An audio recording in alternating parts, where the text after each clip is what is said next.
Neither one is necessarily better or worse. It's when you get okay with that they're all important. They're all part of the cycle of your life, just like it's the cycle of AC current flowing over a power line, just like it's the balance in the movie, in the story between like the boring, the mundane, the whatever, with the tension, the height, and the suspense, that all of that leads to the beautiful mystery that we get to experience and go through. Are you ready to live a life with enough time, money, and energy? Have relationships and connections that delight you? Are you ready for the extraordinary life you know you've been missing? If so, then this is the place for you.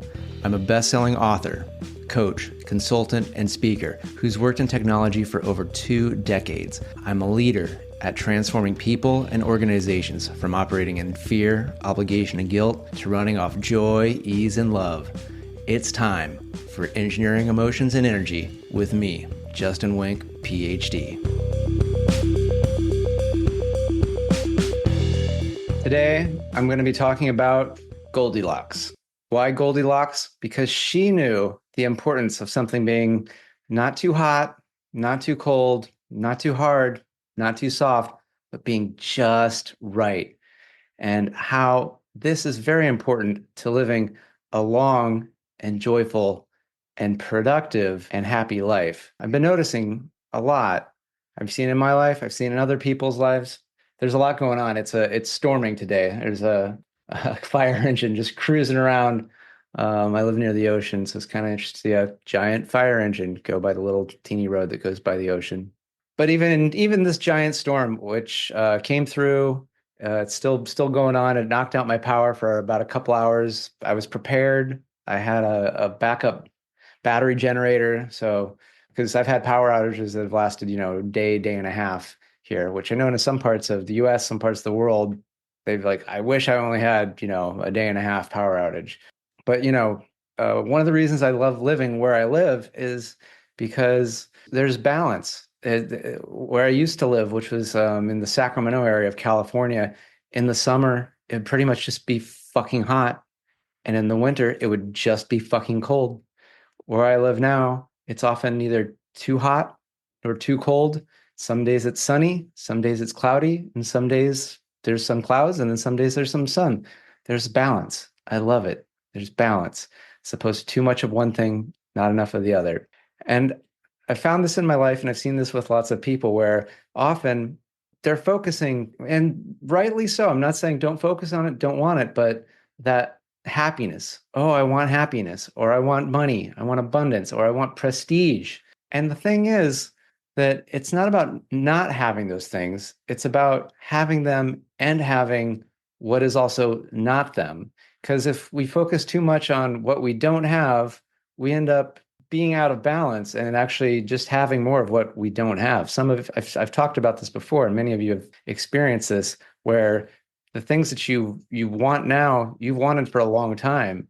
And part of that is because you haven't been the person that has come into the right balance to actually have what you want while also having not having it, or being okay with not having it so that you can actually go and have it. Because when we're so attached to something, it becomes almost debilitating, or it becomes its own thing in and of itself. And I've been really getting into some David Lynch stuff. If you're not familiar with David Lynch, been around since I think the early mid 80s. A couple things he's really famous for is he's really famous for Twin Peaks, which was a show that aired on ABC, like primetime, late primetime. It's about the mystery of who killed Laura Palmer. And then he's also known for another movie, which was supposed to be a show, kind of like Twin Peaks, but didn't, so it just became a movie, Mulholland Drive. And the thing that David Lynch is always trying to get through in his works, at least my understanding, is this concept of balance. Like this murder mystery of Twin Peaks of Laura Palmer, it was a mix of everything. Nothing had ever been like it on TV before, and it almost be one of those things like if you saw it now, it's still good, but you might also go like, well, this isn't anything new. I mean, this is a murder mystery, but like a zaniness and apple pie. Oh, actually, it's cherry pie and coffee.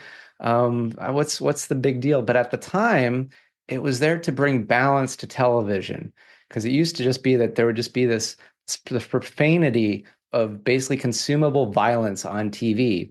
And what Twin Peaks did was it's like you're going to have some of that, but we're also going to have some of the mundanity of day-to-day life in this small little mountain town of a diner where there's just simple cherry pie and coffee and people getting together and showing love. But then that's also going to be balanced with the seedy underbelly that's going on, the drugs, and this show even had prostitution and murder and all sorts of stuff.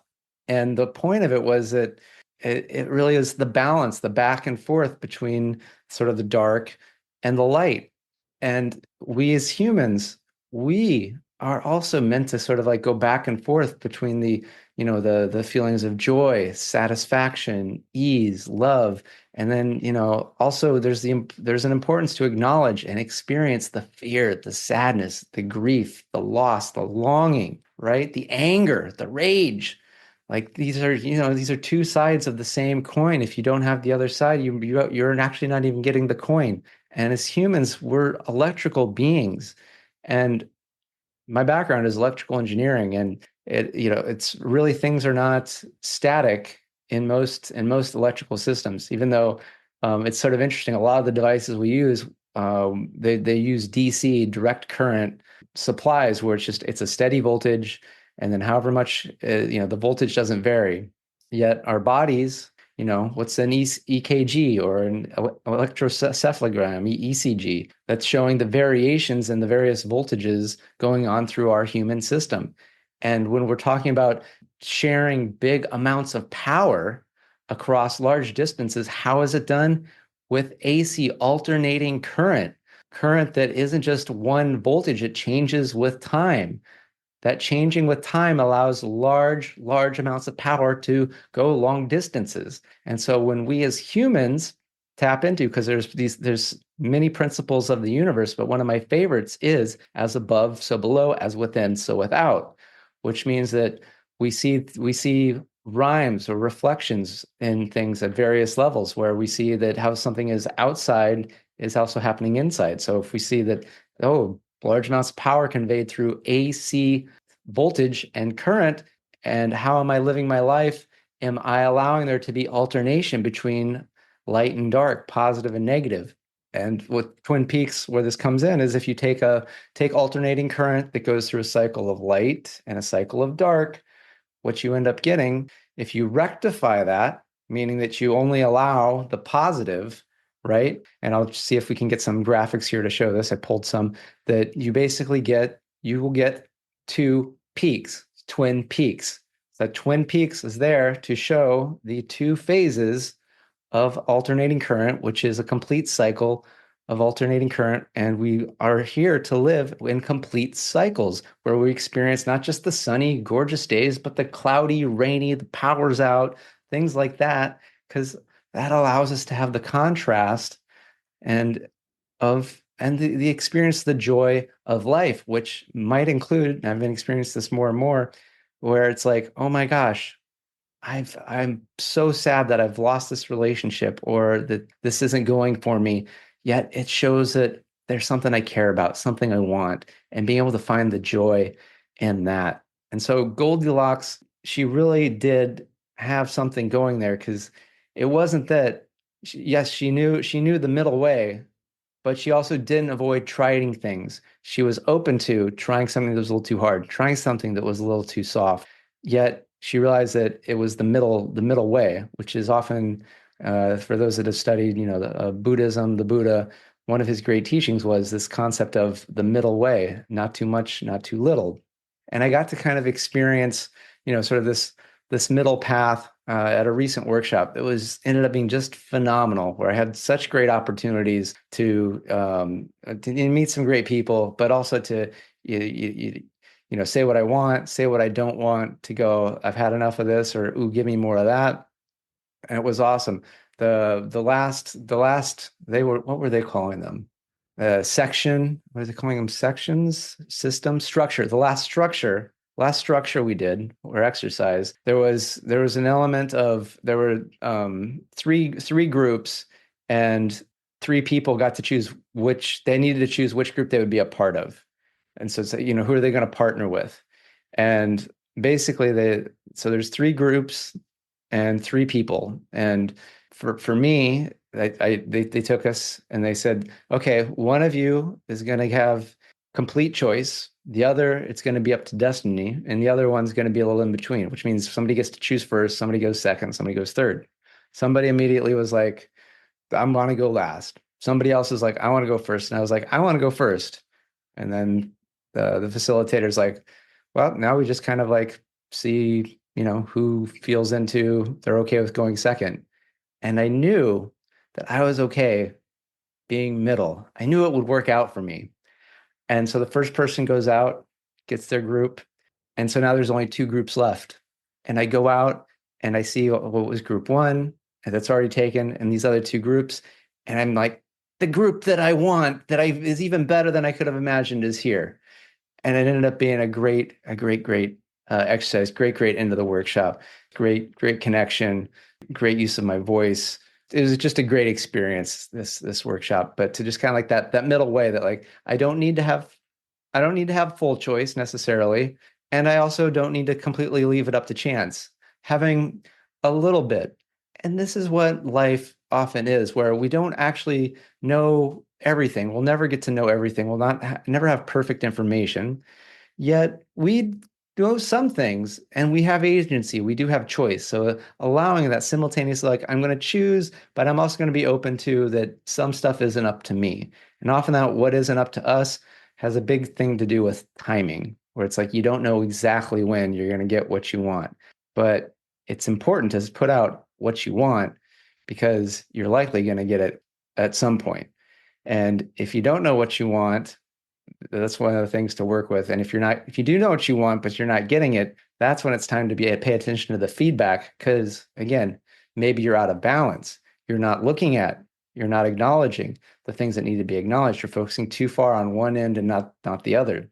Neither one is necessarily better or worse. It's when you get okay with that they're all important. They're all part of the cycle of your life, just like it's the cycle of AC current flowing over a power line, just like it's the balance in the movie, in the story between like the boring, the mundane, the whatever, with the tension, the height, and the suspense, that all of that leads to the beautiful mystery that we get to experience and go through. So with that, I'm going to wrap this up and thank you so much and encourage you to look for ways that you can find balance. How can you let your own little inner Goldilocks come out and look for balance? What's something that you've been avoiding?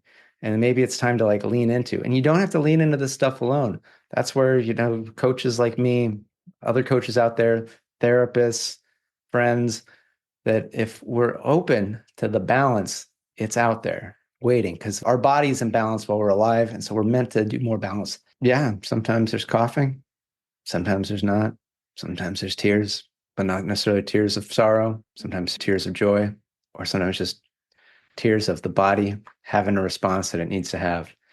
Either way, I encourage you to be open to what is instead of trying to push away one to make sure you get the other. Look at maybe what you're avoiding, because what you're avoiding likely is on the path to what it is that you truly want, which is going to be that joy, that ease, that love that you can have, that you deserve just because you're you, and you can have it just because you want it. But it is going to require looking at the full cycle of human experience. And it doesn't necessarily have to be a bad thing. It can be an amazing thing, but it is something that is going to be different, and different can sometimes just be difficult. Only at first. It gets better and better. Little by little, the middle way becomes easeful. And just like a tree, when it's growing up and sprouts one shoot, gets a little out, another sprouts another, goes a little bit, it's back and forth. It's alternating. And it's how growth works. We see it in nature. We see it in our bodies. And when we start to allow this in our life can happen in amazing, fantastical ways. And it's going to impact our business. It's going to impact our relationships. It's going to impact our health. And I want that amazing, beneficial impact for you. So if you got any questions, let me know. Send some messages over on the social media or through the email, which is going to come up. Love to hear what you think. What's an area of your life where you could find some more balance? Yeah, and balance doesn't necessarily just mean all the good, but giving some space to maybe some stuff that needs to be looked at that you've been avoiding.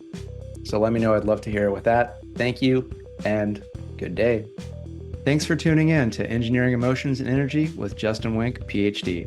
Today's episode resonated with you? Please subscribe and leave a 5-star review. Your feedback not only supports the show, but also helps others find us and start their journey of emotional and energetic mastery. You can also help by sharing this podcast with someone you think will love it just as much as you do. Together, we're engineering more amazing lives.